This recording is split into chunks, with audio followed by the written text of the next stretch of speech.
vamos dar, né, sequência aqui à programação dessa manhã. Eu queria, né, abrir os trabalhos dessa mesa, né, queria reforçar, ao lado de todos os agradecimentos que já foram feitos, né, o meu agradecimento aqui muito especial a Luciana de Leone e ao Leonardo Gandolfi, por terem aceitado, né, o nosso convite. E também queria dizer que para mim é uma honra estar mediando a primeira mesa desse colóquio. Também uma honra porque, por ser essa mediação entre dois professores, pesquisadores e escritores que admiro muito o trabalho e que procuro acompanhar de perto. Então, eu vou aqui fazer uma breve... Também queria fazer um agradecimento especial à Luciana de Leone por estar aqui com a gente hoje, nessa primeira mesa, pelo dia do seu aniversário. Parabéns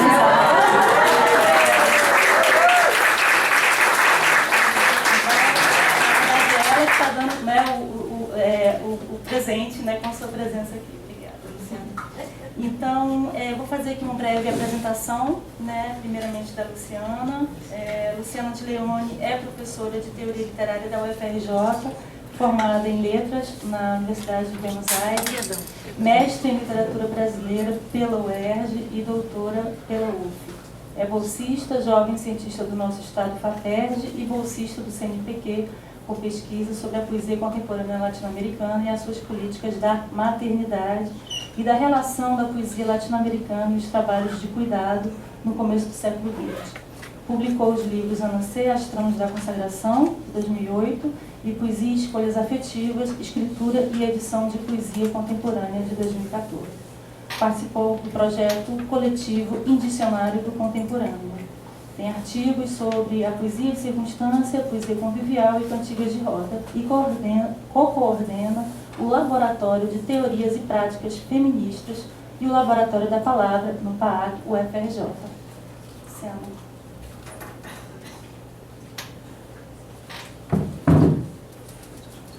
Oi, gente. Bom dia.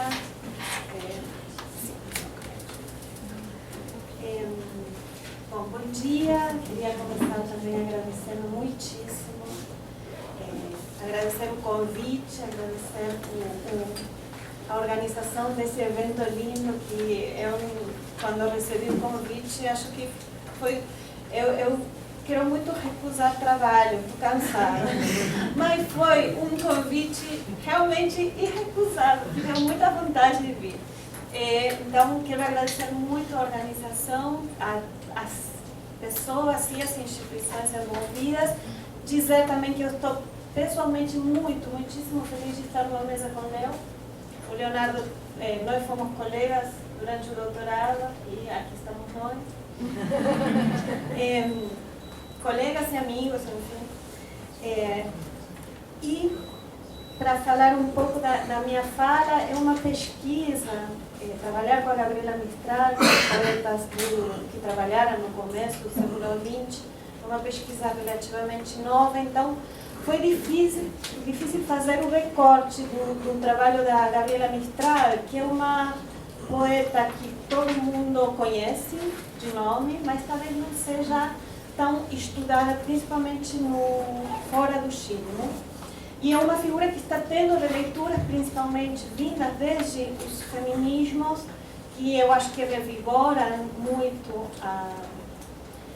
revigoram e ao mesmo tempo matizam a monumentalidade dela, e eu queria trazer para cá, para a gente discutir. Então, eu tenho esse epígrafe, né? A minha fala é sobre cantigas de ninar, ou canções de cuna. E não sei se eu vou falar de crianças ou de infâncias, mas elas estão sempre aí rondando. Talvez me moriré haciéndome dormir, vuelta madre de mim mesma. Quando eu era criança, quem cantava música de ninar para mim e os meus irmãos era Maria, a mulher do meu avô materno, um galego imigrante que casou com ela pouco antes de eu nascer. Maria era uma mulher jovem, então eu ostentava uma avó animada, que brincava com a gente de correr, de luta, de se sujar, de falar palavrão, e que que fazia tudo o que pedíamos. Nas noites que ficávamos para dormir na casa deles, meu avô era enviado para um colchão no chão, enquanto eu e meus irmãos deitávamos na cama de casal com ela. Conversávamos sobre muitas coisas. Ela contava causos da infância, a experiência do trabalho na fábrica a partir dos 11 anos, como tinha conquistado meu avô, isso era o que ela mais gostava de contar, como tinha conquistado meu avô quando ele trabalhava numa pizzaria. Ali deitados, adorávamos perguntar por uma cicatriz que ela tinha em um dos seios, resultado de uma cirurgia de retirada de um cisto. A gente pedia para ver. E, num gesto um pouco ousado, nós que tínhamos uma família onde o corpo era algo interditado, pedíamos para tocar essa pele diferente. Quando meu avô já roncava, ela cantava para a gente o arroró, que é uma série de pequenas estrofes de 4 versos com rimas simples e pareadas e que, como são estrofes independentes, são intercambiáveis e de fácil memorização. Uma espécie de Nana Neném que eu também canto à noite. Eu ia passar aqui. Foi? Arroró mi niño, arroró mi sol, arroró pedazo de mi corazón. Esa es una. Otra es, este niño lindo se quiere dormir y el pícaro sueño no quiere venir. Tem muitas variações, tá? Y esa última que es fantástica, que es la rueda de un coche a un niño pisó, la Virgen del Carmen lo resucitó. Isso mesmo. Serviam essas canções para dormir as crianças. Dormíamos, mas suspeito que meus irmãos e eu éramos derrubados pelo cansaço e não pelas músicas. A mim, particularmente, causava intriga e algo de morbo imaginar essa criancinha esmagada e uma profunda desconfiança em qualquer volta à vida. Lembro de ficar em claro imaginando a cena de uma roda solitária, à deriva, eu não entendia a sinécdoque ainda, e uma criança ficando fininha, como se fosse um desenho animado. Enfim, que ajudar a dormir não ajudava. Então, para quem eram cantadas? Para quê? Ou melhor, se não fazia ninguém dormir, o que essas canções faziam ali, nessa noite de causos e de corpos? Ou melhor, trocando em miúdos a pergunta, o que fazem as canções de Ninar que continuamos cantando? Gabriela Mistral, a mãe de América, a maestra de América, mesmo que ela não tenha tido nunca um diploma, poeta e diplomata, talvez possa me ajudar e me dar algumas pistas para responder a este pequeno mistério pessoal, se levarmos em conta alguns dos seus textos, principalmente aqueles onde ela mesma comenta a sua produção de poemas para crianças ou infantis. Mistral publica Ternura, seu segundo livro de poemas, em 1924, em Madrid. Eles são publicados para ela nunca publicou próprios livros. Com o subtítulo Canções de Niños, explicitando a presença de canções de ninar, cantigas de roda e outras formas menores que ela chama de recados e outras de brincadeiras, jugarretas, que compunham o livro. Alguns dos poemas desse livro já haviam aparecido em Desolação, de 1922, publicado também à força, segundo diz ela mesma, por Federico Jones e alguns professores norte-americanos. Mistral ainda não tinha um livro próprio, mesmo sendo considerada uma figura importante na política educacional do continente.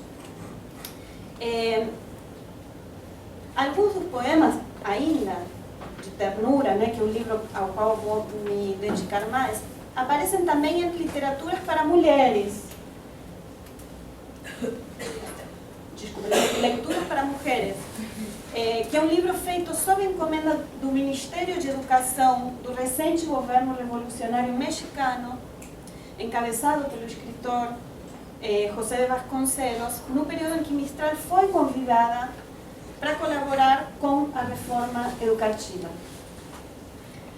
O livro, do qual se fizeram 20.000 exemplares, foi distribuído principalmente em escolas rurais e está composto por textos muito variados, crônicas, contos, fragmentos e poemas de diversos autores, principalmente latino-americanos, né, que era uma coisa que não circulava. É uma característica rara do livro.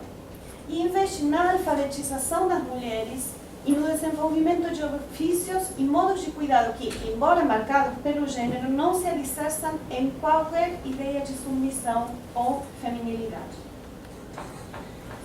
Ainda algumas das canções publicadas em Desolação e em Leituras para Mulheres vão ser republicadas em Tala, de 1938, que reorganiza os textos, inclusive serão republicadas em uma nova edição modificada de Ternura, que reorganiza todos os textos, inclui novos, e é editada em Buenos Aires pela editora Fasa Calpe em 1945. Essa é a capa de 24 e essa é a de 45. Não é em Buenos Aires, é em Madrid. Tá? Essa capa eu destaquei esse lindo verso com um arco-íris na capa. A demanda de ineditismo ou de originalidade poética é evidentemente jogada por terra se levarmos em conta esta republicação insistente dos mesmos poemas, e ainda que se trata de formas menores, nas quais a sua reprodução, memorização e anonimato é definidor do seu lugar literário e cultural. Mas não é isso que eu quero desdobrar hoje, embora seja essencial para pensar a política poética que se encena nas canções de Minardi e Mistral. O que eu quero interrogar é a posição política e ética que se enlaça nessa combinatória de uma poesia menor e um projeto ambicioso de educação integral e obrigatória para as crianças e as mulheres latino-americanas. O projeto político-educacional de Gabriela Mistral é contundente, mas não por isso sem sutilezas. Marcado pela confiança na instrução como solução para as desigualdades sociais e se apoiava na construção de uma imagem pública da intelectual enquanto professora. Ana Pizarro, além de outros críticos, chama atenção para essa figura de Mistral que é, no entanto, marcada por ambiguidades e tensões, quando não por uma transgressão ao modelo monumental, tanto da mãe quanto da intelectual, atravessado por de Pizarro sutis negociações permanentes e reivindicando um direito de interpretar o mundo para além dos parâmetros iluministas do começo do século XX. O inusitado, segundo Pizarro, estaria então na grande projeção que Mistral, uma grande intelectual latino-americana, estaria nessa grande projeção que ela tem, já que ela sempre se apresentou a partir de uma perspectiva situada e marginal para interpretar o mundo.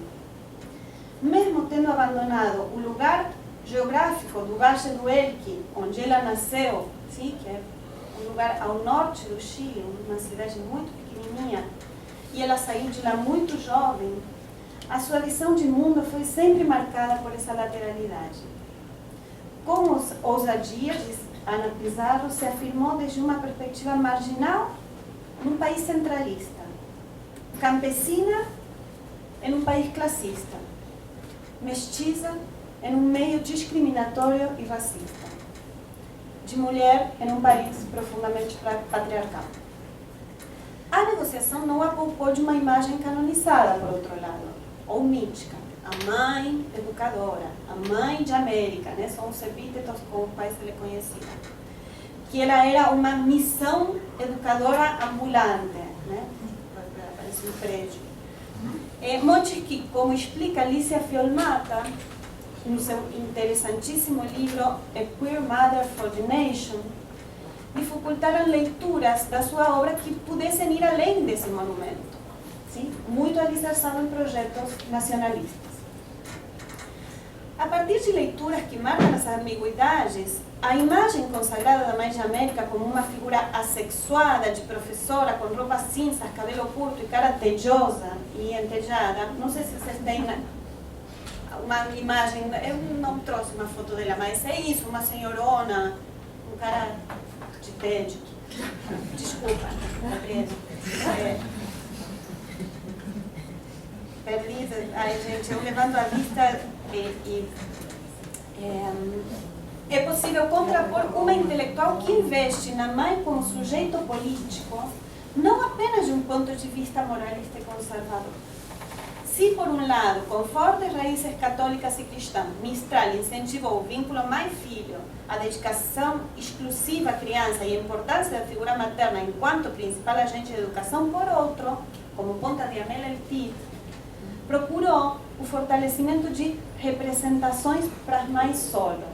Sim? Representações das mães solteiras. A figura da mãe nunca aparece atrelada ao marido na obra da Mistral. E colaborou com um feminismo laico, entre outras coisas com uma parceria com Helena Caffarena, que era do movimento pró-emancipação da mulher chilena. Assim como pensou a educação das mulheres como ferramenta de luta contra o seu lugar desigual na sociedade. Essa dupla valia, essa tensão, aparece na sua obra poética. Os seus poemas e as canções de Ninar, por um lado, podem parecer um investimento conservador também nos trabalhos domésticos, feminizados e biologizados. Mas neles também há um jogo corporal e de parentesco não tão facilmente assimiláveis aos projetos maternalistas e às políticas públicas em voga nas primeiras décadas do século na América Latina. Diz El Cid: uma mirada atenta à sua produção literária permite assegurar que a sua obra está percorrida por uma erótica múltipla.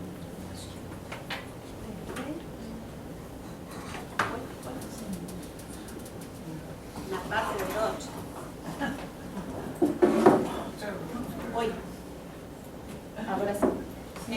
Então, a sua obra está atravessada por uma erótica múltipla. De fato, poemas de ninhos são textos de marcada vontade de encontro e convívio, de um sensualismo profundo e pouco previsível. Por exemplo, El Niño Mexicano, quando ela diz: eu o alimento com um ritmo, ele me nutre com um bálsamo. Ou é uma maternidade no meu colo sem cansaço, é um êxtase que eu tenho da grande morte livrada. Mas prestemos atenção a quem vão endereçadas as canções. Diz suavidades. Gente, as traduções eu fiz a jato, então eu vou ler em espanhol e vocês fazem o que vocês quiserem. Quando eu te estou cantando, en la tierra acaba el mar. Todo es dulce por tus sienes, la barranca, el espinar. Cuando yo te estoy cantando, se me acaba la crueldad. Suaves son, como tus párpados, la leona y el chacal. Chacal é a grande figura, é a grande fera, é a onça chilena. Suavidades é uma das canções de cuna de ternura. O destinatário declarado é a criança que deve dormir. Mas outras nuances do endereçamento precisam ser levadas em conta para pensar essas cantigas e não apenas a sua funcionalidade explícita. No acervo de Gabriela Mistral, doado pelas herdeiras de Doris Atkinson, ou Doris Dana, como é mais conhecida, sua secretária e companheira final, a Biblioteca Nacional de Chile, em 2007, e que hoje se encontra integralmente digitalizado, eu acho fabuloso isso, integralmente digitalizado e disponível para todos nós, o que foi um fator relevante para a renovação das leituras. Há um manuscrito de 6 páginas mecanografadas intitulado Canções de Cuna. É um texto que parece que foi publicado na revista Ultra de La Habana em 1938, mas eu não achei esse texto para dar fé, então eu estou trabalhando com esse manuscrito. Mistral refere ali as canções de Ninar publicadas por ele em Desolação. E como é recorrente nela, ela vai falar com certa modéstia, falsa modéstia, da simplicidade dos seus poemas, anotando que essas composições, longe de pretenderem um primor estilístico, queriam aprofundar e ampliar um repertório de músicas de Ninar destas terras. Mistral diz ali que as coplas espanholas chegaram na América em farrapos, mancas, machucadas, e ainda que essa massa de canções foi, e cito a Mistral, aplevejada e descecha, né, tornada mais plebeia e desfeita nas nossas bocas mestiças bastante desleales. Sim? Há ali uma ironia nessa falta de lealdade das nossas terras. Mas é justamente nessa reconfiguração do ibérico, no encontro com o local, que Mistral vê a potencialidade das canções de ninar, pois permitem tanto estratégias de gênero, de ironia, de brincadeira, trapaça ou jugarreta, quanto de acomodação. Não é ainda. Ela diz, o gênero, sim, das canções de ninar, me ha dado a mí todo gusto. Su ritmo es calmo y se acomoda bien con la lentitud, a lentidão indígena da minha fala. Ele se presta a donaires mujeriles, umas vezes a melancolia, outras vezes a trapaça. O gênero junto ao candor do infantil com certo modo carinhoso, fofo, que eu gosto bastante. A essas potências, Mistral acrescenta o seu vínculo com os sons, e isto é bem importante, os sons do mundo. O traço da canção de ninar está em quase todos os barulhos da natureza. E esse vínculo auditivo com o mundo, que pode se relacionar, e gostei da referência da Rosana no começo, ao universo tátil, né, que tira a centralidade da visão,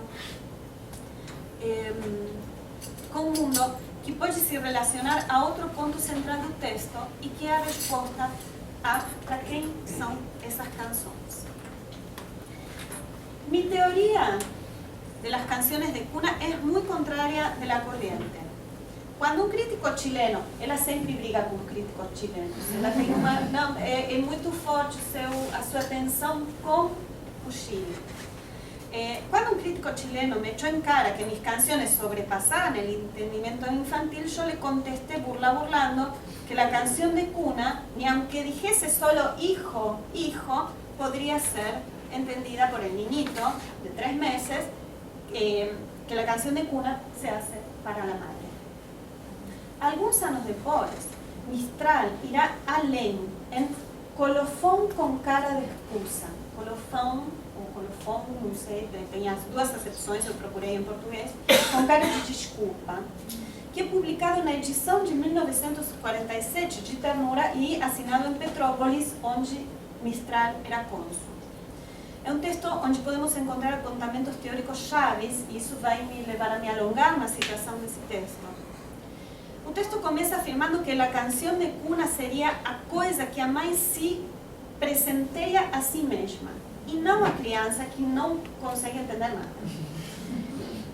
E continua fabulando uma espécie de mito de origem das canções de ninar, não tanto enquanto forma ou repertório de temas, nem mesmo pela sua funcionalidade, mas em relação à sua necessidade, a seu princípio ético. Y diz: las primeras cebas comenzaron por crecer, por ninar a secas, pero de pronto le vino a la madre un antojo, un desejo, né? Antojo é isso que a gente sente quando está grávida. Un desejo de palabras enderezadas al niño y a sí mismo. Porque las mujeres no podemos quedarnos mucho tiempo pasivas, aunque se hable de nuestro sedentarismo, y menos callarnos por años. La madre buscó y encontró, pues, una manera de hablar consigo misma, meciendo al hijo y además comadreando con él. Y por añadidura, con la noche, que es cosa viva. La mujer no solo oye respirar al chiquito, siente también a la tierra matriarca que hierve de prole. Entonces se pone a dormir a su hijo de carne, a los de la matriarca y a sí mismo, pues el arrojo tumba al fin a su propia cantadora. Muitas vezes as canções de ninar foram definidas então pela sua funcionalidade, fazer dormir bebês. e algumas outras pela mobilização de um repertório de recursos estéticos próprios, como acontece na tese da Silvia Pinheiro Machado, que é muito interessante sobre cantigas brasileiras. Mas Mistral parece sublinhar um modo de estar no mundo, escutar no mundo, que es ninar cantando encenaría. No. Bueno, ¿qué eu fiz? El mar, sus millares de olas, mece divino, oyendo a los mares amantes, meso a mi niño. El viento, errabundo en la noche, mece los trigos, oyendo a los vientos amantes, meso a mi niño. ¿Sí? O ouvido do vento e do mar, o que faz com que seja possível minar a criança. Deixa eu ver o que eu fiz na publicidade, que maluquice. Eu acho que salvei uma outra versão. Estão faltando alguns slides. Assim, de entendermos a canção de ninar como feita para a criança, passamos a pensá-la como algo feito para as mães. E que as mães se dão ao mesmo tempo a si próprias, ao filho e à terra. Outro poema, La Tierra y la Mujer, como Me Siento, que é o que acabei de ler, diz o que faz e faz o que diz. Coincide o pedido com o que está se fazendo. O poema conta como, durante o dia, assim, La Tierra y la Mujer, durante o dia, árvores, nuvens, cigarras, brisa, acenam para o filho, enquanto que à noite é o grilo quem atiça o menino e não o deixa dormir. Diz o poema, desculpe que eu não sei onde coloquei. La tierra y la mujer. Al venir la noche hace guiño su carón el grillo, y saliendo las estrellas melearán sus santos guiños.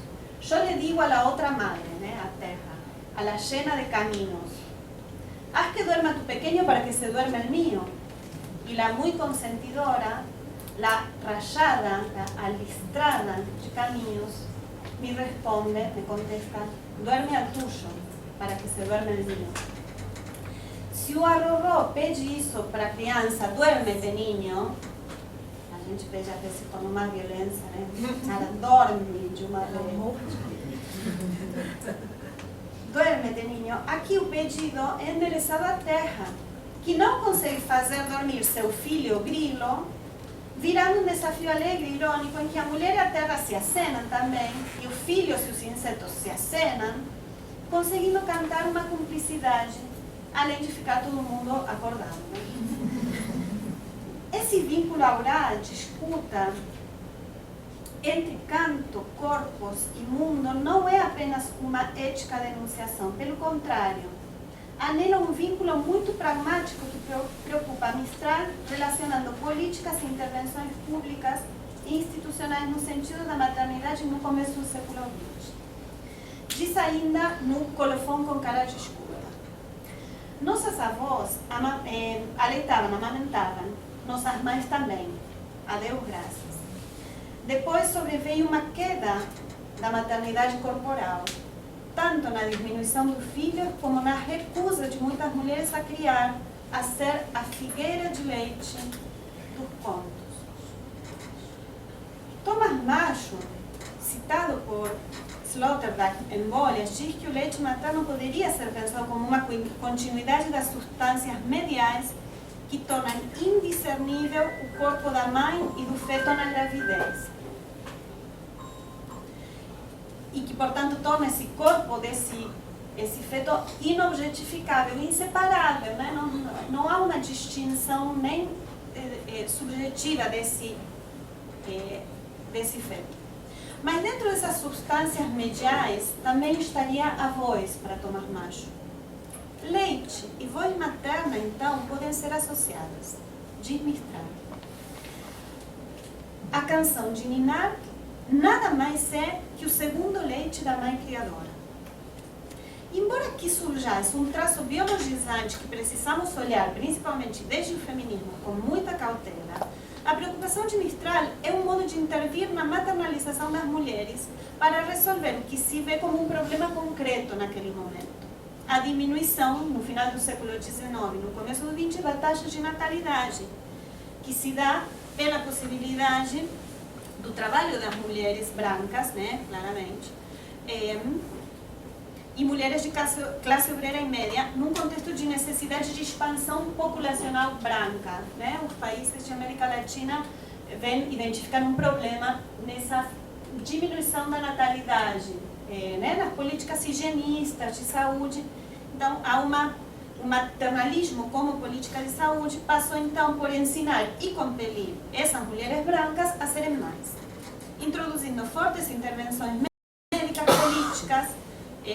políticas de aleitamento e estimulando o trabalho e desestimulando o trabalho fora de casa, como documenta a socióloga Marcela Nari em Políticas da Maternidade e Maternalismo Político. Mas, em uma direção aparentemente divergente, as intervenções de Mistral também contribuem para uma politização da maternidade, que, ao menos em parte da América Latina, como mostra Nari, acaba por levar a água para uma perspectiva feminista sobre a maternidade e os trabalhos de cuidado. No final das contas, não há uma imagem da mãe enquanto esposa submissa, muito menos com a mística da feminilidade denunciada anos depois por Nancy Fraser. Também não se compactua com a exclusão das mulheres dos espaços públicos. Se a figura da mãe, então, é a grande figura política para Mistral, não é uma imagem colada na moral cristã, nem mesmo na ideologia capitalista. Estamos muito longe do anjo do lar contra o qual brigava Virginia Woolf. Não à toa, Alicia Fiolmata intitula seu estudo A Queer Mother for the Nation, mostrando diversos desvios de Mistral de uma política da maternidade nos moldes heterocis patriarcais. Principalmente no que tange, quando a gente observa a vida pessoal de Mistral, sempre longe desses moldes. Permítanme terminar interrogando e especulando. Depois das músicas de Minari e sua maternidade queer, qual nação seria essa maternada por Mistral? Sendo que ela deixou o seu Valle del Elqui natal em 1922 e manteve uma relação muito difícil com o Chile, sempre viveu em estado de estrangeiria. Ao longo da sua vida intelectual, talvez seja possível ver um marco que vai de um projeto iluminista e desenvolvimentista mais confiante a uma reavaliação da importância da ideia de nação, mesmo que numa ideia de pátria grande um pouco bolivariana. É um marco que acompanha certa esperança com os projetos republicanos, democráticos, populares do começo do século, mas que tem um forte embate com a Guerra Civil Espanhola e a Segunda Guerra Mundial, que fazem Mistral sair às pressas da Europa, onde foi cônsul até 1941, e se instalar no Brasil. Em 1945, quando ele escreve o colofão, que eu citei mais, de ternura, Mistral reconhece de forma clara que a mestiçagem das terras americanas e suas línguas são resultados de uma experiência, cito ela, experiência racial, melhor dito, uma violência racial. As canções situadas aqui carregam, então, as sabiendas, de caso pensado, com as marcas da mestiçagem verbal desleal ao colonizador. Permite estratégias de resistência, permite reinventar um lugar. E cito ela. Algunos trechos de estas canciones, a veces uno o dos versos logrados, me dan la salida familiar hacia mi país furtivo. Me abren la endija o trampa de la escapada, ¿sí? Me permitem a fuga para um país furtivo. Parece haver então um marco que vai da mãe da nação, educadora no México, atuando na reforma, a mãe que materna em um país furtivo, desterritorializado, heterogêneo. 2 anos antes da escrita desse colofão, que fecha com essa vontade de fugir, sim? No final do colofão ele diz: me abre esse lugar, esse escape, as canções de Ninar me abrem um escape para um país furtivo, para onde fugimos, cantora e criança. 2 anos antes disso, Juan Miguel Godoy, Chinchín, seu filho adotivo para algum, biológico para outro, se suicida em Petrópolis, com 17 anos.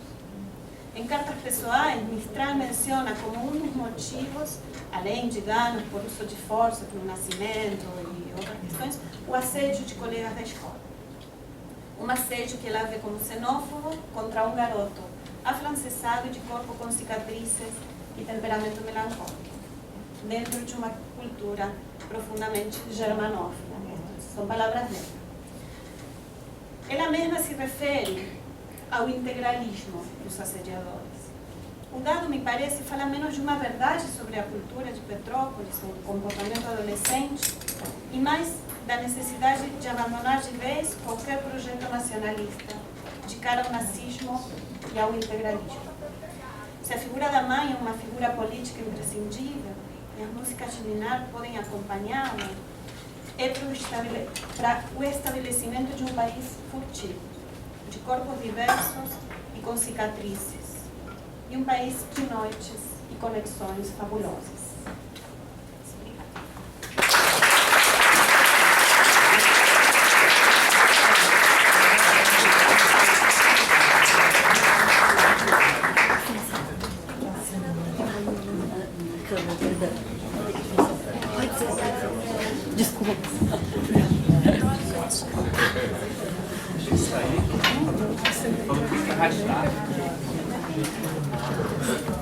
Obrigada.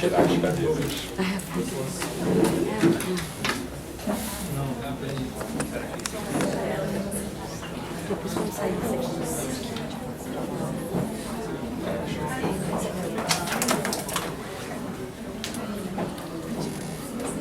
Obrigada, Luciana. Aqui não dá. Não pode, não dá pra fazer câmera. 5 anos, ela ganha 9. Aqui tem Matriz. Depois eu vou te pedir, por favor. Pouquíssimo vontade de força para fazer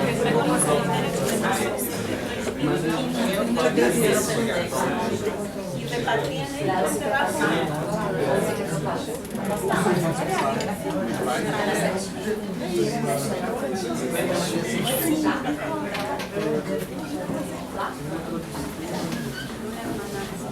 Luciana, muito obrigada. Então, vamos passar agora a palavra ao Leonardo Gandolfi. Leonardo é professor de literatura portuguesa e de literaturas africanas de expressão portuguesa na Universidade Federal de São Paulo, Unifesp. Publicou o ensaio Uma Nova Olimpina, pelo Eduardo, de 2020. Livro da coleção Ciranda de Poesia. É autor de 4 livros de poemas, entre eles Robson Crusoe e seus amigos, lançado recentemente em 2021. Leonardo. Obrigado, Paloma. Dá para ouvir? Tá tudo direitinho? Deixa eu colocar mais para cá. Cheguei aqui pro lado só para... Alô? Tudo bem? Queria agradecer. Não está aparecendo? Será que troca então? Troca. Eu acho que chama a moça assim, dá para ouvir?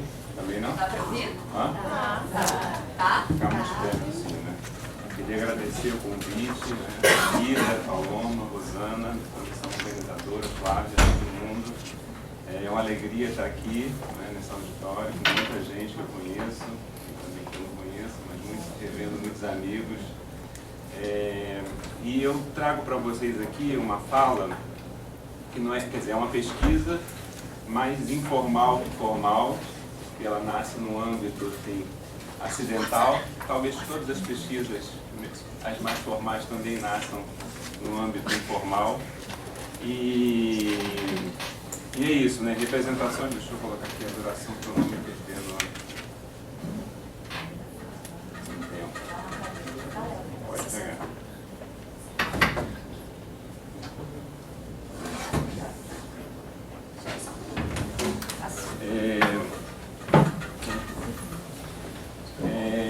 Esse título, que depois eu revi um pouco, porque eu não sei se exatamente são as representações, mas são situações da figura do poeta em 2 livros, né? O Winnie the Pooh, do A.A. Milne, que é um autor britânico, e um livro que foi publicado em 1926, e o segundo livro em 1928, né? Que são as aventuras desse ursinho que antigamente a gente conhecia aqui no Brasil como Puff, não é?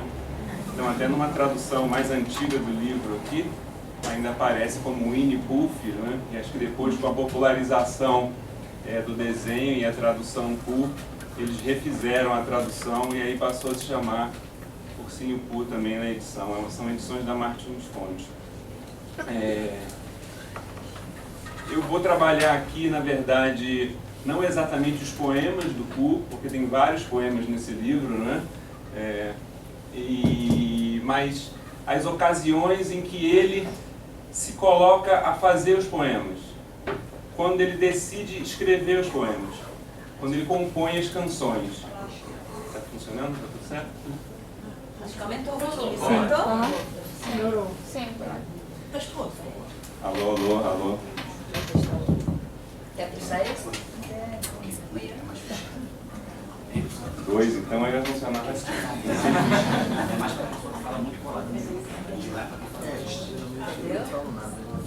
Pronto, dá para ouvir?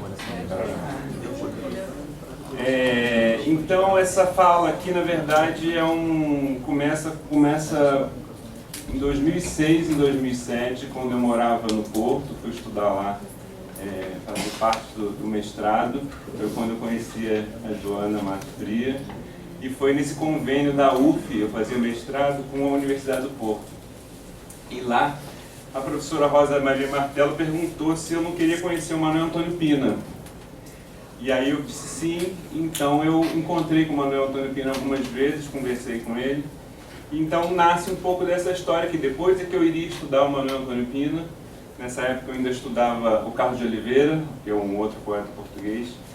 E o Pina, naquele dia, num dia específico, ele me falou, eu estava ali interessado, querendo ser poeta também, estava estudando poesia, mas também estava querendo falar com ele sobre fazer os poemas, perguntava como ele fazia os poemas, alguma coisa assim. E ele me disse uma coisa que ficou na minha cabeça, mas que eu não usei de imediato, ou que eu não sabia o que fazer com aquilo. Na verdade, ele me deu 2 dicas.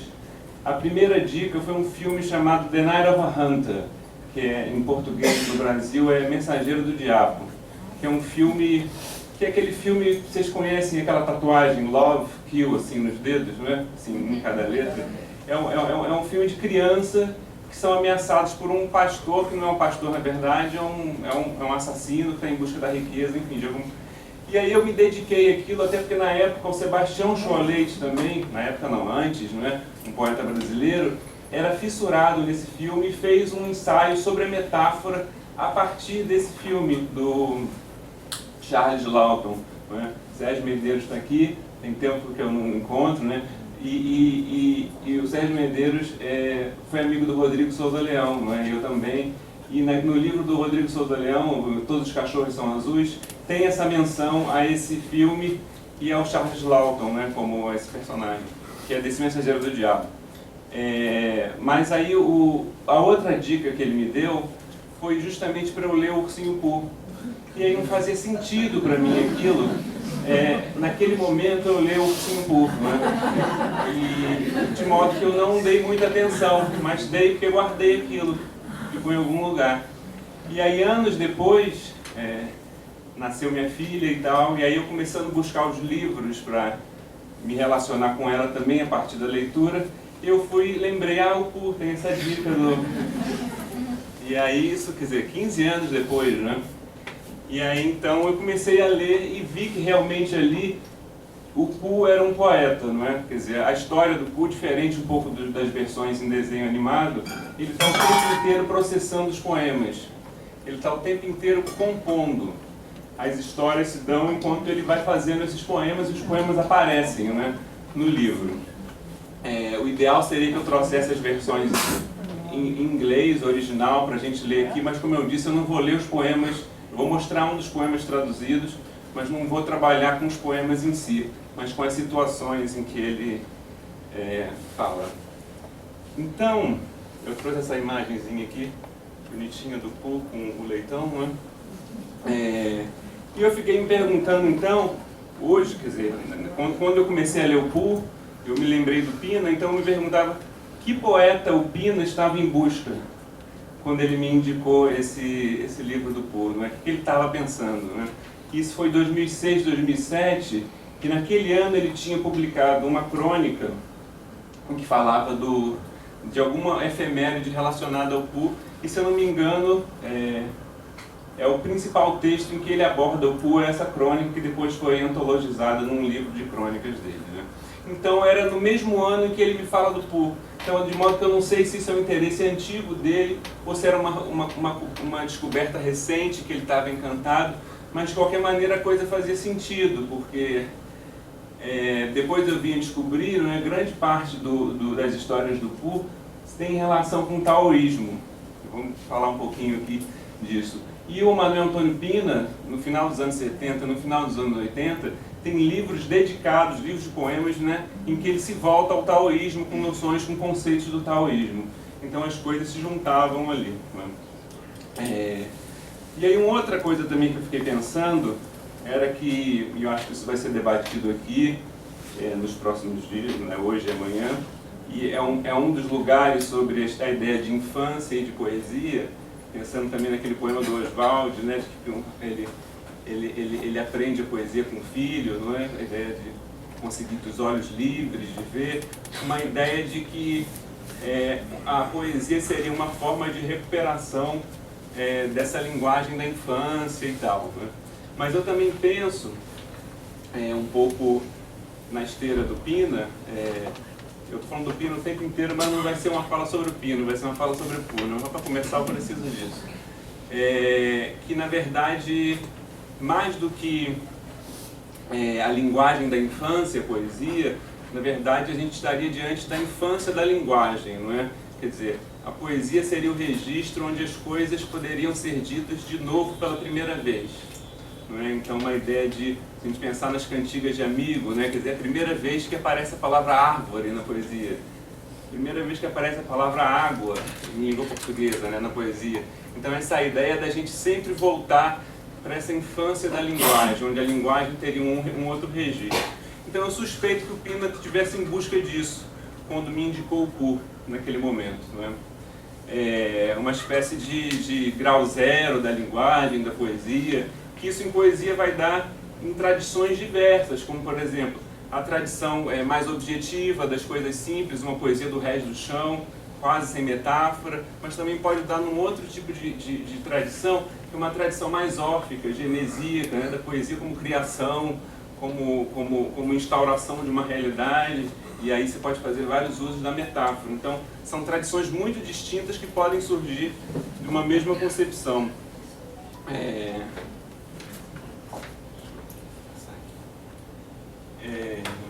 E aqui, né, eu acho que vocês já devem ter ouvido falar do Poe ou do Puff, conhecem mais ou menos os personagens.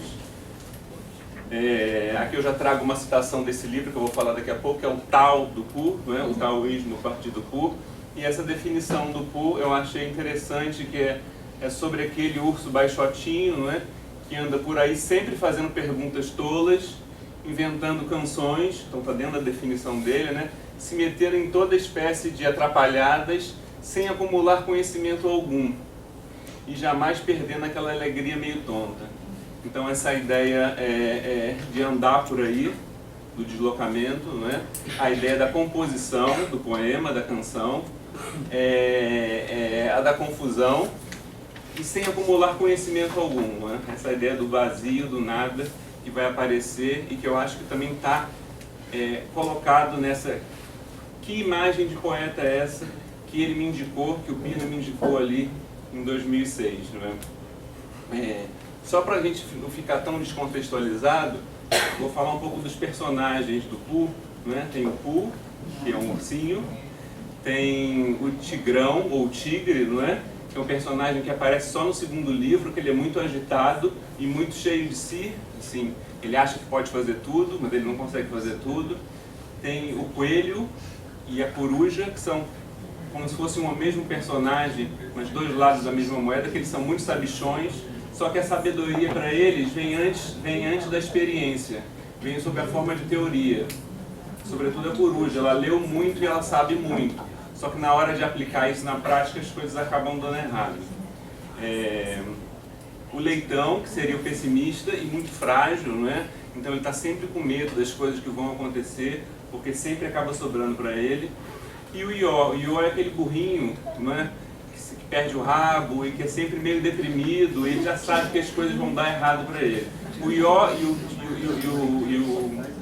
e o Leitão são dois lados da mesma moeda também, né? As coisas sempre dão errado, só que enquanto não tem muita inocência, o Leitão, o Ió já tem assim, a sabedoria da derrota, ele já sabe teoricamente que vai dar errado, né? E acaba dando, né? Então são esses dois, são esses personagens.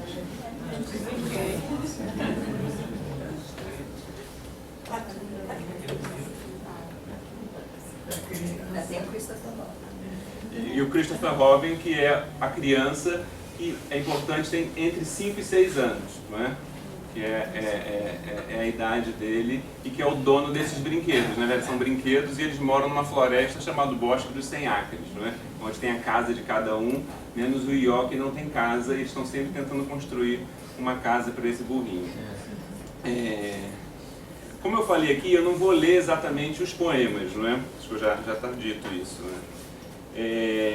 Mas eu vou estar em busca, eu vou buscar aqui com vocês uma visão de poeta ou de poesia em que joga não exatamente em busca de uma espontaneidade, que seria um dos lugares comuns também dessa visão desse poeta ou do poeta infância, enfim, esse primeiro olhar que seria um olhar espontâneo, né? Mas uma forma de atenção, certo? Uma espécie de olhar de atenção e que é elaborado. Só que tipo de elaboração vai ser essa que vai estar em jogo aqui? Não é? Então, se não é dessa espontaneidade, é de uma outra espontaneidade. Que tipo de espontaneidade é essa? E aí eu trouxe, então, só para a gente começar, um trechinho. Eu vou ler bastante com vocês, grande parte do tempo vai ser de leitura aqui. O que você vai... Esse aqui é o final do segundo livro. Então, é quando vão se encerrar as histórias, não tem continuidade, né? São 2 livros, esse aqui é o último capítulo do segundo livro, que é esse, o Seu Pooh Constrói uma Casa. O que você mais gosta de fazer no mundo, Pooh? Perguntou Christopher Robin. Bem, disse o Pooh, o que eu mais gosto de fazer, e ele teve que parar para pensar, né? Não só a ideia do espontâneo, né? Pois embora comer mel fosse uma coisa muito boa, havia um momento um pouquinho antes de começar a comer que era melhor do que comer. Mas ele não sabia como se chamava, né? Então pensar, o não saber qual é o nome da coisa, né? Pooh também pensou que estar com Christopher Robin era uma coisa muito gostosa de fazer. E ter o Leitão por perto era uma coisa muito agradável. Depois de pensar em tudo isso, ele disse: o que eu mais gosto no mundo é eu e o Leitão irmos visitar você e você dizer, que tal comer uma coisinha? E eu dizer, bem, eu aceitaria uma coisinha, não é, Leitão? E lá fora está um dia lindo, cheio de passarinhos cantando. É a tradução da Mônica Starrell, né, que também era diretora da coleção da Martins Fontes, que fez esses livros. Né? É continuação, tá? Também gosto disso, disse Christopher Robin, mas o que eu mais gosto de fazer é nada. E aí as perguntas tolas do Pooh, não é? Como é que se faz nada? Perguntou o Pooh, depois de refletir muito. Bem, é quando as pessoas vêm nos visitar, justamente quando estamos saindo para fazer isso. Elas perguntam, o que você vai fazer, Christopher Robin? E a gente diz, ah, nada. E a gente sai e faz. Brilhante, né? Ah, entendi. Disse o Pooh. Esse é o tipo de nada que estamos fazendo agora. Christopher Robin explica, né? Dá o exemplo. Ah, entendi, disse o Pooh. Significa só ir andando, ouvindo todas as coisas que há para ouvir sem se aborrecer. Ah, disse Pooh. Então, na verdade, eu coloquei isso no início da fala, mas esse é o final. É quando se nomeia essa espécie de arte poética, não é? Pela voz da criança, que não vai se separar tanto do Pooh aqui, não é? Eu estou tratando os dois aqui como se fosse não a mesma entidade, mas uma espécie de mesmo força lírica, não é? Então essas formas de atenção, não é? Andar, ouvir todas as coisas que há para ouvir sem se aborrecer. Sem se aborrecer aqui, numa tradução, seria sem teorizar em cima disso, ou sem vir com o pensamento anterior. E aí esse é o livrinho chamado Tao do Pu, em que ele vai pegar alguns textos taoístas e vai tentar relacionar com os dois livros do Pu. Não é? E aí o livro já começa com esse interessante conceito taoísta, que é em um ideograma, na verdade, são dois ideogramas, um para madeira, outro para espesso. Se falaria esse P e esse U aí. Não é? A pronúncia de Pu é semelhante à de Pu, só que mais leve, como o som que você faz ao soprar uma mosca do seu braço num dia de verão. Não é? Então essa é a defesa bem taoísta também, como se diz a palavra. Né? E ali traduções de vários livros, né, do Tao Te Ching. Não é? É um conceito do Tao Te Ching. Né? O Pu é o bloco intocado, madeira não trabalhada, árvore nunca podada, simplicidade original. Então como se o Pu fosse essa madeira que no Tao Te Ching não é algo que está no início, mas é algo que está depois, ele precisa ser conquistado. Não é? E aí vem uma expressão, vou voltar para o Pina, que é uma leitura que a Paloma fez, né, da segunda e mais perigosa inocência, né, que é um conceito nietzschiano. Eu não vou trabalhar isso aqui, mas tem relações com o que eu vou falar aqui. Não é? O Pina convoca isso, então, como se essa inocência tivesse essa outra espontaneidade, precisasse ser conquistada através de formas específicas de atenção, que a poesia pediria, não é? Ou que a arte poética pediria. E aqui, passando mais, não é, continua a citação desse livro, não é? O que é um lugar comum do taoísmo? Eu trouxe para vocês para ficar relacionado aqui com a gente. Né? Uma mente vazia, a ideia de nada. Não é? A ideia de eu não estou fazendo nada, né? O que eu mais gosto é não fazer nada. Uma mente vazia encontra muitas coisas, porque consegue ver objetivamente o que está à sua frente. Já a mente atulhada de informações não é capaz disso. A mente clara simplesmente ouve o canto de um pássaro. A mente cheia de conhecimento e esperteza procura identificar que tipo de pássaro está cantando. Na verdade, quanto mais atulhada, menos escuta através de seus próprios ouvidos ou vê através de seus próprios olhos. Né? Aqui também é um caminho aberto para a gente pensar em várias poéticas. Assim. A primeira delas, talvez, para a gente de língua portuguesa, é o Alberto Caeiro. Né? O Alberto Caeiro como esse poeta que tem essa formação e que tem essa forma de atenção e de percepção do real. Não é? Nisso, no Pessoa, o Caeiro é uma afirmação disso. No Pina, que aí seria uma outra fala, uma outra conversa, no Pina isso é uma busca, mas uma busca que não dá certo, ou melhor, é uma busca, não é? Ele está sempre em busca disso, ele não consegue afirmar de todo, ele tenta, né? Ele tenta o vazio, ele tenta fazer literatura não coincidir com a literatura, enfim. Uma espécie de utopia, que no Caeiro está presente e no Pina é uma utopia. E aqui, então, talvez, né, essa indicação do Pina, do Pu, tenha a ver com isso. E aqui, mais em relação ao nosso tema, que seria da infância, né, também um lugar comum no taoísmo, porque isso também a criança também está dentro do Tao Te Ching, que é a ideia da criancinha, né, do último estágio não. Porque depois retorna, né? Mas um estágio depois do adulto é a criança de novo, só que uma outra criança, né? O estágio adulto não é o mais elevado do desenvolvimento humano. O fim do círculo é o da criança plenamente independente, consciente, dona de uma mente límpida que a tudo abarca. Esse nível é conhecido como o da sabedoria, não é? Então só... E aqui, ainda sobre... Quando o Tao Te Ching e outros livros do mesmo gênero falam sobre o retorno ao começo, né, tornando-se novamente uma criancinha, estão se referindo exatamente a esse estágio. Por que será que os iluminados parecem envoltos numa aura de luz e plenitude como as crianças? Né? Porque na realidade o são. Os sábios são crianças que sabem. Né? Suas mentes foram esvaziadas das incontáveis informações menores e preenchidas pela sabedoria do grande vazio. Então, na verdade, essa forma de infância que teria a ver com esse esvaziamento e que é uma forma de atenção que seria preciso para essa concepção de poesia, não é? Quer dizer, saber olhar as coisas. E aí a gente vai para o primeiro exemplo. Vão ser muito poucos, né? Então, primeiro que agora o exemplo mesmo da como que ele faz os poemas, né? Como é que se dá a composição de um poema a partir do Poe como poeta. Um outro trabalho seria a gente ver quais poetas teriam influência indireta do Poe, né? Ou seja, no século XX, século XXI, mesmo sem terem lido, quais poetas são dessa família, né? Como é que isso se dá? Daria para fazer um trabalho desse tipo também.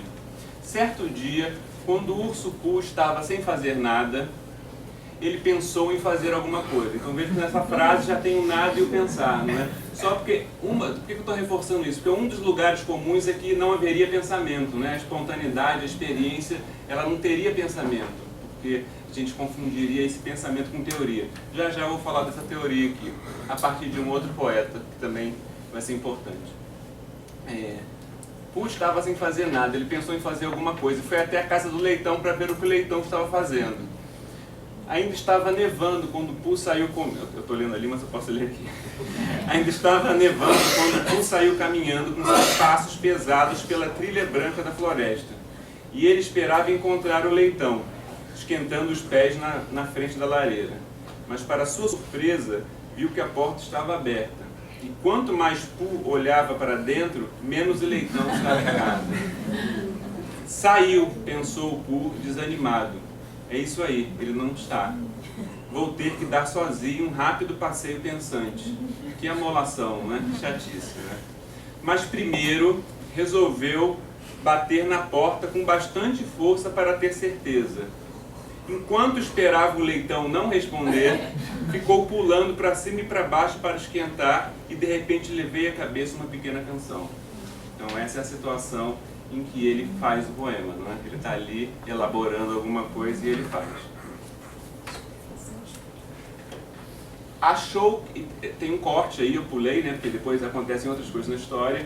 Ele decide que essa música, que essa canção, que esse poema é para o Ió. Ió é o burrinho deprimido, né? Já já ele vai voltar aqui. Achou que era uma boa canção para ser cantarolada para os outros com otimismo. Uma outra demanda do Poe é que esses poemas nunca têm função em si mesmo, né? É sempre para compartilhar, é sempre para cantar com os outros, né? Ele não é uma música que ele canta e depois ele joga fora. Ele sempre precisa mostrar para alguém e geralmente esse mostrar para alguém vai desencadear alguma situação, que é coletiva sempre, né? Então, aqui um poema, ele é muito diferente em inglês, não é? Então esse aqui é um poema, é uma versão da Mônica Stael, mas eu leio assim, ainda assim, porque é muito bom, né?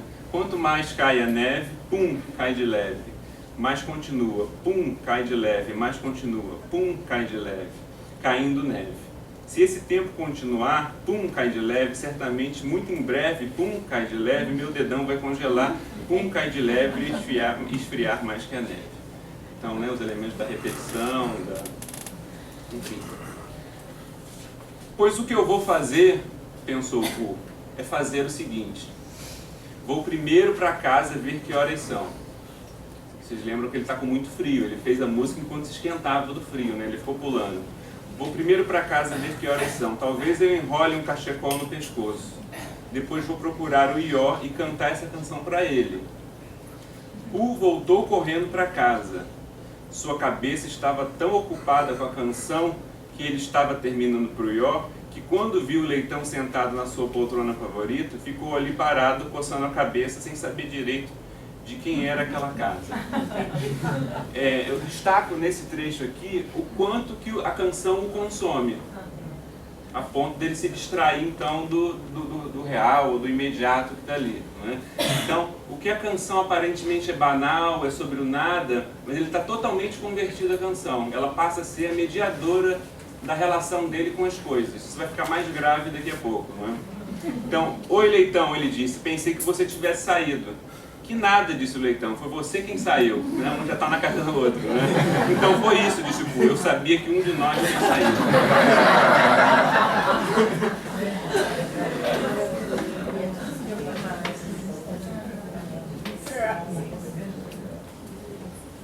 Aí agora eu vou fazer um intervalo radical com João Cabral.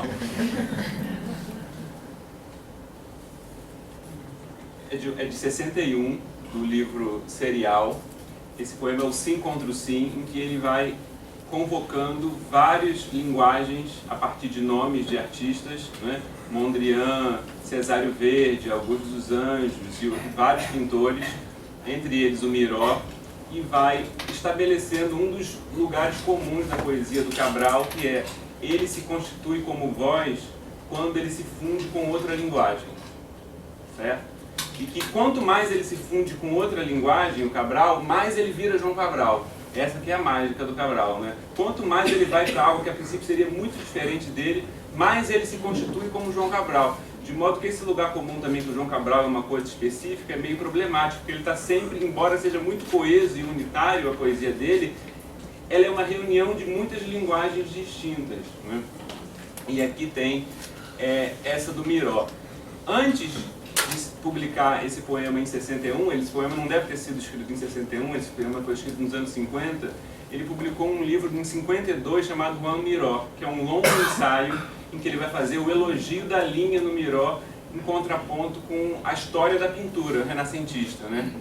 E aí ele vai colocar ali uma espécie de arte poética que também é do Cabral.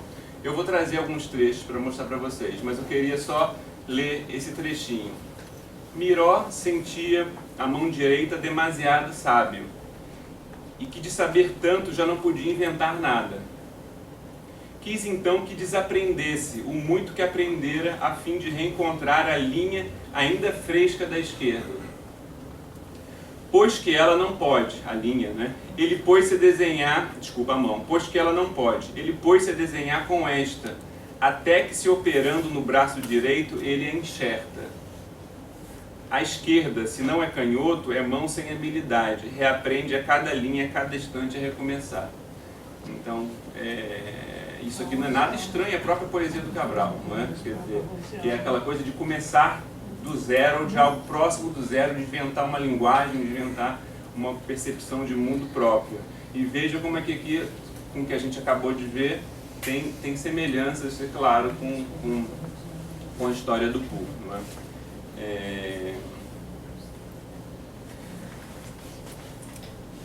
É interessante trazer o Cabral para a história, porque a princípio, embora eu tenha reforçado desde o início, não era óbvio para mim, mas por isso que eu estou insistindo nisso, a ideia do pensar e do pensar no Poe, porque parece que é uma coisa de instantâneo ali que está em jogo, não é? Mas eu trouxe então o poeta em que não é possível falar em não preparo, é o poeta que não dá para falar de naif, não é? E não é o poeta que dá para falar de espontâneo, o João Cabral de Melo Neto, nisso todo mundo vai concordar, não é? Então, e eu trouxe um outro exemplo das histórias do Poe, em que seria possível, dependendo da leitura, falar de todos esses elementos, mas como que eles têm essa relação aqui, não é? Justamente para reforçar, porque eu quero, através do Cabral, alterar a leitura do outro. Estou avançando bastante no tempo. O ensaio do Cabral sobre o Miró. Luta permanente do trabalho do pintor para limpar o seu olho do visto e sua mão do automático. E aqui a principal citação é essa de baixo, né? O trabalho de criação de Miró eu imagino como de um homem que, para somar 2 e 2, contasse nos dedos, não é? Porque ninguém conta nos dedos somar 2 e 2, mas o Miró vai contar 2 e 2, né? Não por ignorância da tabuada, como se dá na pintura infantil. E aqui aparece o infantil. Eu tiraria isso para mostrar para vocês aqui. Justamente eu estou defendendo uma ideia do infantil que não seria essa, né? Ignorância da tabuada. Não por ignorância da tabuada, mas nessa capacidade de esquecer sua tabuada está uma das coisas mais importantes de sua experiência. Ou seja, pelo desejo de colocar seu trabalho permanentemente num plano de invenção da aritmética. Então, por que ele tem que contar 2 e 2? Porque toda vez ele tem que inventar a aritmética de novo. Ela não existe, né? Ele precisa inventar a linguagem de novo. Como aquela história de ler de novo pela primeira vez, né? E aí 2 exemplos de volta agora, fim do intervalo. 2 exemplos em que eu não trago o poema agora, só a cena de criação ou uma cena em que eles comentam sobre a feitura de um poema. São 2 capítulos totalmente diferentes, tá? Não é a mesma história. Oi, Poe, disse o coelho. Oi, coelho, disse o Poe, sonhador. Foi você quem compôs essa canção? Faltou ali um hífen, tá? No travessão. Bem, Compus mais ou menos, disse Pooh. Não é uma questão de cérebro, continuou ele com modéstia. E você? E você sabe por quê, não é, Coelho? Mas às vezes as canções me vêm. Então aqui também é uma diferença em relação a como o Coelho concebe essa criação. Ah, disse o Coelho, que nunca deixava as coisas virem, mas ia sempre buscá-las. Né? Então aqui a ideia de deixar as coisas virem. Parece que é uma atitude passiva, né? Do ingênuo, do espontâneo. E aí vamos ver agora o terceiro exemplo. Né?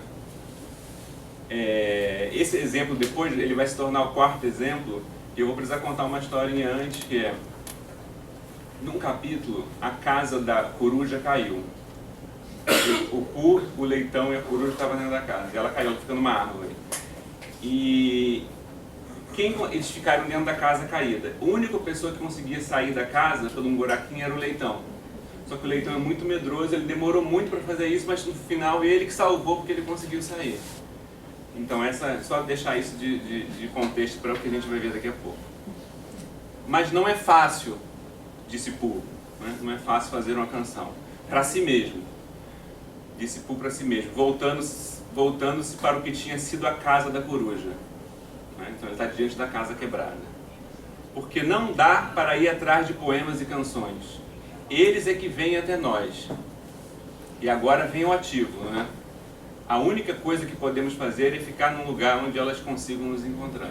Aqui está a arte poética, né? Quer dizer, como descobrir esse lugar? Que lugar? Como construir esse lugar, né? E é interessante que o nome do livro se chame Ursinho Pooh Constrói uma Casa, né? Quer dizer, encontrar o lugar para essa canção nos achar não é nada algo ingênuo naquele sentido, né? Mas é uma construção, né?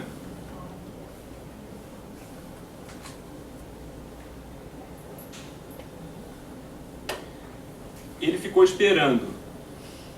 Bem, pensou o Pooh, depois de muito esperar, vou começar com aqui está uma árvore, pois está mesmo e depois vamos ver o que acontece. Então esse é o primeiro verso, né? Aqui está uma árvore, e aí vem o poema, que eu não vou mostrar o poema para vocês, que é um poema muito longo.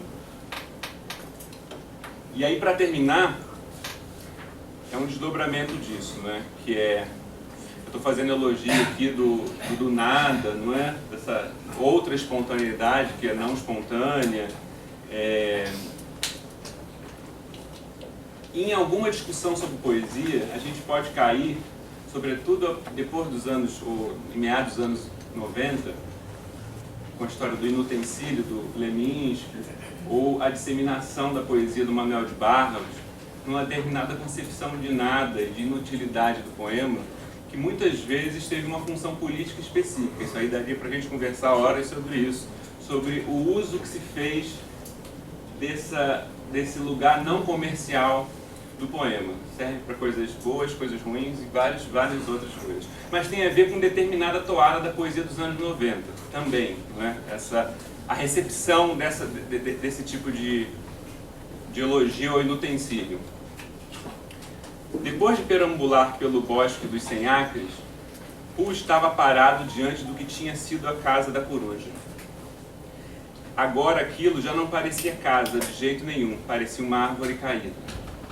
E quando uma casa fica com cara de árvore caída, é hora de procurar outra. Então, é óbvio que eles têm que encontrar outra casa. Isso é a primeira ordem, né? A primeira necessidade. Aquela manhã, Pooh tinha recebido um bilhete misterioso por baixo da sua porta que dizia: estou procurando, assim mesmo, tá? Uma casa nova para a coruja, você também, coelho. Porque o coelho sabe escrever, mas ele escreve assim. Estava tentando entender o que aquilo queria dizer, quando o coelho chegou e leu o bilhete para ele. O Pooh não sabe ler, tá? Vou entregar para os outros também, disse o coelho, e explicar para eles o que quer dizer. Assim todos vão procurar, estou com pressa, até logo, né? Quase o coelho lá da Alice, né? Deixa de ser uma conversa.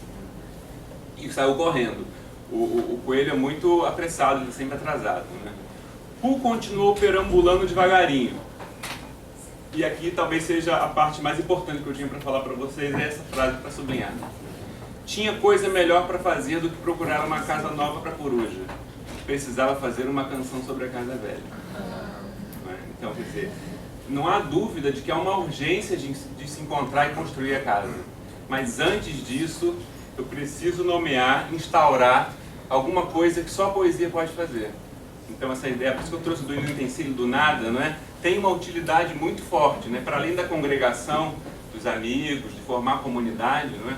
Tem essa ideia de intervir intervir no real, não, de ser o real, né? De ser algo efetivo do que se dá na história, né? Fazia muitos dias que tinha prometido isso ao Leitão. Lembra que o Leitão foi o herói vai ser o herói dessa canção, né? Que ele que salvou os dois de dentro da casa, os três, né?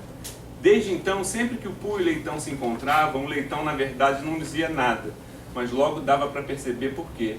E quando alguém fala em canções, barbantes e tempestades, foi com barbantes que ele conseguiu escapar, tá? A ponta do nariz do Leitão ficava cor-de-rosa e ele mudava de assunto de um jeito todo apressado. Terminando já. E aí ele mostra a canção pro Leitão. Então Poo cantarolou para ele as 7 estrofes. E o Leitão não disse nada. Só ficou ouvindo corado. Nunca na sua vida alguém tinha dito "Viva o Leitão, viva". Quando terminou, ele teve vontade de ouvir de novo uma das estrofes, mas não quis pedir, o Leitão, né?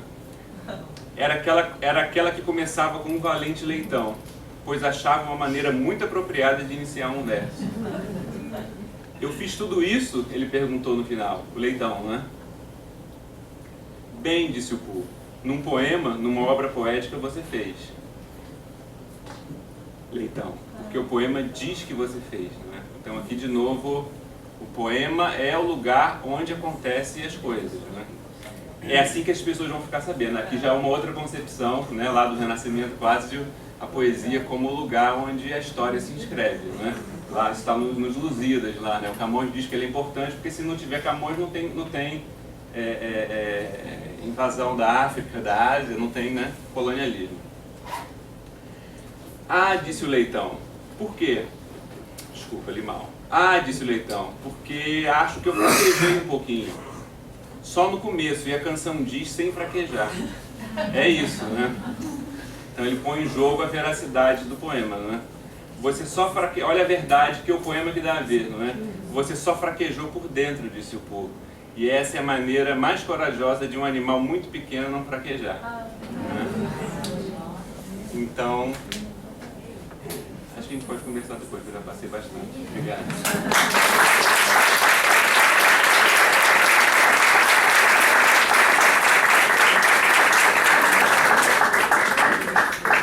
Muito obrigada, Leonardo.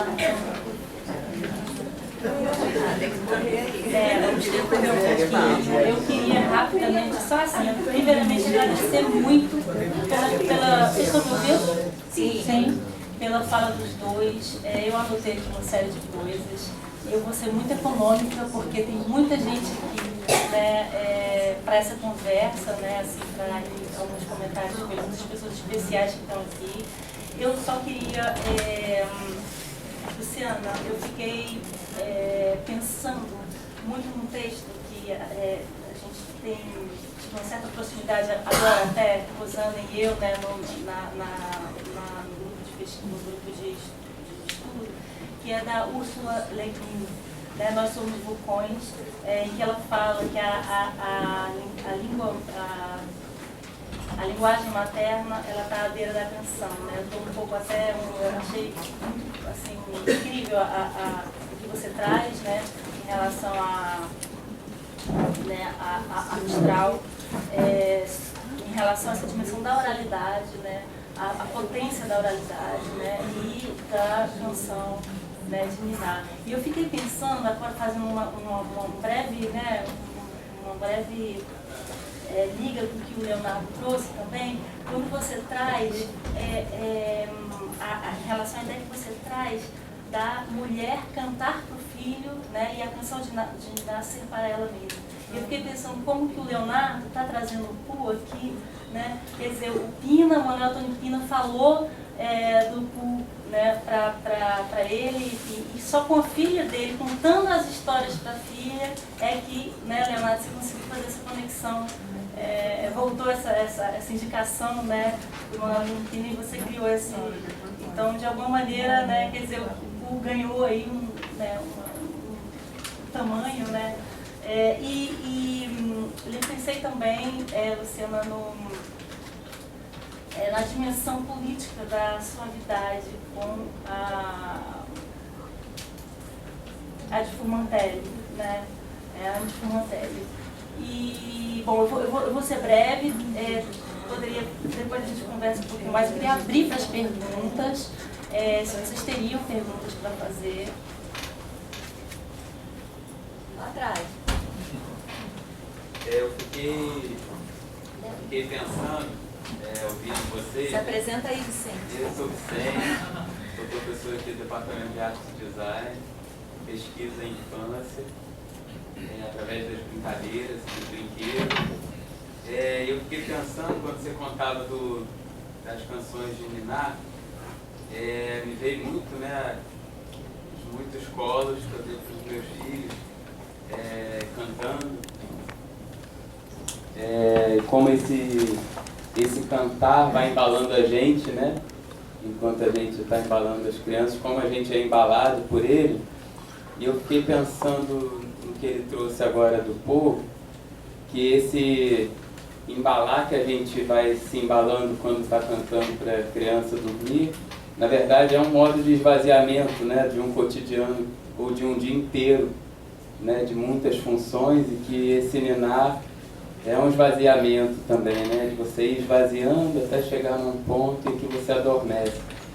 E aí me lembrei muito também dos cantos de trabalho, né? Desse esvaziamento quando no trabalho as pessoas estão cantando juntas também, para fazer expandir esse cansaço do corpo, da repetição. Fiquei pensando que nesses três elementos tem uma coisa do ritmo, né? De você ir entrando num lugar de ritmo que vai te embalando e vai te esvaziando. E aí queria que vocês comentassem, foi uma coisa que me passou assim, né? Não sei se faz muito sentido, mas foi uma coisa que me passou, e quando eu ouvi vocês dois falando junto, foram as conexões que eu fiz. Assim.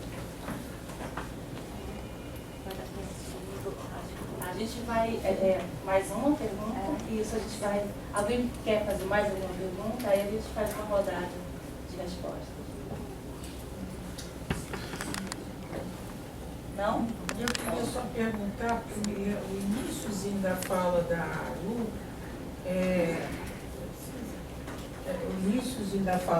se eu bem entendi o espanhol, que você às vezes mostrou o texto em espanhol, havia uma relação entre a canção de Ninar e a de se fazer morrer, né?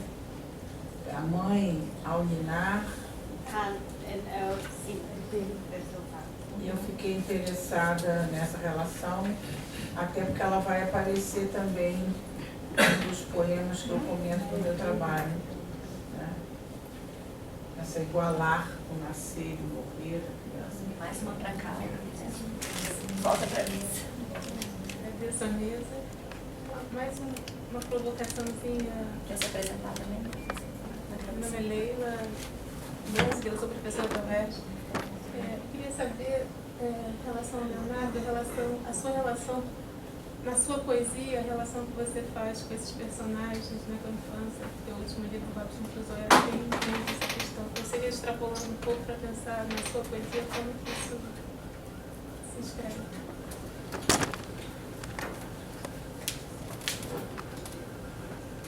Obrigada Paloma, obrigada Vicente. Então, a Úrsula Legrand é tradutora da Gabriela Mistral. Não vou saber dizer exatamente em que momento ela faz a tradução, talvez o Felipe que está lá atrás saiba. Então, ali tem, acho que a Úrsula nos permite fazer, assim, dar uma ideia do que são as releituras que estão sendo feitas, porque quando você lê a obra as coisas da Úrsula, parece muito distante da produção de Gabriela Mistral, mas eu acho que justamente ali tem uma conexão em como que elas estão pensando essa relação com a linguagem, a linguagem no mundo. Ela tem alguns poemas dedicados a Gabriela Mistral e um curtinho que chama-se O Sal e outro muito longo que está em Light in the Night, que é uma das coletâneas de poemas da Úrsula Le Guin. Acho que também a suavidade é um afeto político e acho que aparece na obra nos textos da Gabriela Mistral, mas sempre nessa tensão, porque ela por um lado é muito firme, muito contundente na sua prática política, nas suas intervenções públicas, mas sempre apelando a esse afeto menor, né? A modéstia, a suavidade, ao não falar grosso, que pode nos lembrar até, nem as cantigas de Niná, nem as cantigas de roda falam grosso, né? Tem no Rondô dos Cavalinhos aparece a ideia da Europa falando grosso. É o contexto também da guerra, né? O Rondô dos Cavalinhos de bandeira, e há uma contraposição. A Europa falando grosso e é o que os cavalinhos fazem, né? E acho que isso tem a ver com o que o Vicente pergunta, acho que o elemento formal das músicas de Ninar, das cantigas de roda, dos cantos de trabalho, é central para a gente pensar elas, né? Acho que tem esse ritmo, o elemento de cor memorizável, né? A maioria são redondilhas, com rimas simples, variadas, que ajudam a essa memorização e principalmente no caso dos cantos de trabalho sempre se associou, inclusive a facilitar o canto o próprio trabalho. O que a gente também pode pensar